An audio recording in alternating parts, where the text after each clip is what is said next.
Hello, HMS Bobcats. Mr. Flato here. Welcome back to another great week at the Helena Middle School. Finally got my laptop fixed. Been working on this brand new Bob lesson here for a couple weeks. This Bob lesson was inspired to me by a seventh grade student that I was talking to recently. Like so many other seventh, eighth grade middle school students, was having some friendship issues. And friendships are such an important part of life and humanity. I think if there's one thing the pandemic has taught us, it's how important friendships are, how important it is to be able to connect with our people. That was hands down the most depressing part of the pandemic for me. So much of middle school is learning those social skills, learning how to build friendships, learning how to manage friendships, learning how to manage conflict, so on and so forth. I took that idea that I was talking with a student with, and I combined it with my love of animals, um, our previous principal, Mr. McKay, shout out Mr. McKay, and I used to talk about animals all the time, how they're so closely connected to human beings. And I got thinking about how we treat our dogs versus our cats, how cats treat us versus how dogs treat us as pets. And I had this idea of things that I see all the time where middle schoolers get friendship stuff wrong, and kind of had this idea of relating it to cats and dogs and pets. And so I hope it makes sense for many of you. Some of you, maybe it won't, but there is a real connection that I wanted to share with you, and hopefully helping you get better at your friendships and learning more about friendships as we go through middle school and life. So buckle up. Let's get rock and roll on this Bob lesson. I think the title of this is going to be Cats, Dogs, and Friendships. All right, HMS Bobcats, here we go. Rock and roll on this new Bob lesson. As I said in the intro, it's going to be titled Cats, Dogs, and Friendships. But first, let's be our best this week at HMS. Let's be Bob. Let's be safe. Let's be responsible. Let's be respectful. Let's be a learner. All right, let's start with a base level of understanding that I think we can all agree on, and that is friendships are everything. If there's one thing the pandemic reminded us of, and I talked about this in the intro, it's that we're social beings, social creatures. We literally strive and survive off having meaningful relationships. And middle school time is a pivotal time when we are really starting to discover and seek those meaningful friendships and relationships that fit who we are evolving to be in life. What makes this tricky when we get into middle school is it coincides with the developmental stage of identity versus role confusion. That is, usually about summer before seventh grade into eighth grade. Who am I becoming? And figuring that out. And how do I find those people who are becoming the same as me, that have the same interests, the same values, that share a similar personality and identity? Virtually every one of us has the same goal: find a small circle of meaningful and authentic friendships, relationships that share those same interests, values, personality, and identity that I have. And on the other half of that, virtually everyone has the same fear of being, quote unquote, left out in the cold alone. That's like the worst thing that can happen. So, what makes friendships challenging at this age? Because of these facts, middle school friendship groups are constantly refining and changing. And I for sure see this all the time in eighth grade. And this can be mentally and emotionally a really hard thing for students to deal with. We see alliances that are being formed, and everybody's trying to form those alliances. And when those alliances don't happen and we're having a hard time with it, and it's somebody we want to be friends with or we are friends with, they start forming alliances with other people, that's when jealousy happens. And virtually every one of us has the same fear, like I talked about the last slide, being left out in the cold and alone. So, what ends up happening? A lot of times, because of this fact, a lot of students make the mistake of trying to control another person, trying to be manipulative behind that other person's back or with other people in order to secure that friendship or that relationship that they really want. And they do this in an attempt to try to avoid losing that friendship or losing that person out of their life. And when this happens, it's not how friendship should be. This is not authentic relationships, and this is not how authentic relationships and friendships work.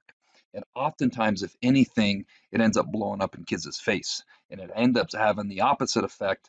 And what you end up doing is pushing some people away. So you may be asking yourself, well, what does this have to do with cats and dogs? Cats and dogs are two of the most famous and popular pets that we have in our Western culture society. And if you've ever noticed, our interaction and our relationship with cats and dogs are very different. And let's start with cats. Cats don't take commands. They will come cuddle up in your lap on their own terms. If you've ever tried to go get a cat, and I know all cats are a little bit different, and I'm going off my own childhood experiences though, you go to get a cat and you want to cuddle with it, it's going to run away. They will come up and they will cuddle with you kind of on their own terms. Cats appreciate the freedom to roam and do their thing. I remember coming in at my old house, and sometimes the neighbor's cat would want to come in my garage, and I'd have to make sure I didn't hit it with my car, run it over. Cats roam and they do their own thing. Cats don't want to be controlled. You go to try to grab a cat and make it sit in your lap so you can pet it, it's going to squirm and it's going to run off. It may hiss at you. It's like cats don't want to be controlled. They want to do their own thing and have that power and control. Cats need to still feel somewhat wild in their exploration and primitive hunting of birds. I would find dead birds all the time in my yard or dead mice because the cats would go out and kill them. And that's what cats need. That's what cats need in their animal instinct to go do their own thing. Let's look at dogs, however. And I have a German Shepherd um, named Pritz, and so I'm kind of going off how things are with my German Shepherd. But dog and Pritz lives to take commands and to please my owner. Pritz wants to take commands. She wants to please. She wants to go for walks. She has a drive and she wants to perform her drive and perform it to the best of her ability. They follow their owners around and are fearful of being left. My dog will follow me all over into the bathroom, all over the place. When I go to leave, Fritz gives me the puppy dog eyes through the window, like I can't believe you're leaving me. They'll sit, shake, fetch, roll over, like on command. Fritz sit, Fritz stay, Fritz shake, go fetch this ball. That's what they live for. They live to please their owners and to make them happy. And they actively want to take part in every aspect of your life. Now, if you think about this, friendships should be like relationships with cats. If you treat your friendships like you do your dog in these characteristics that I explained, that is very unhealthy.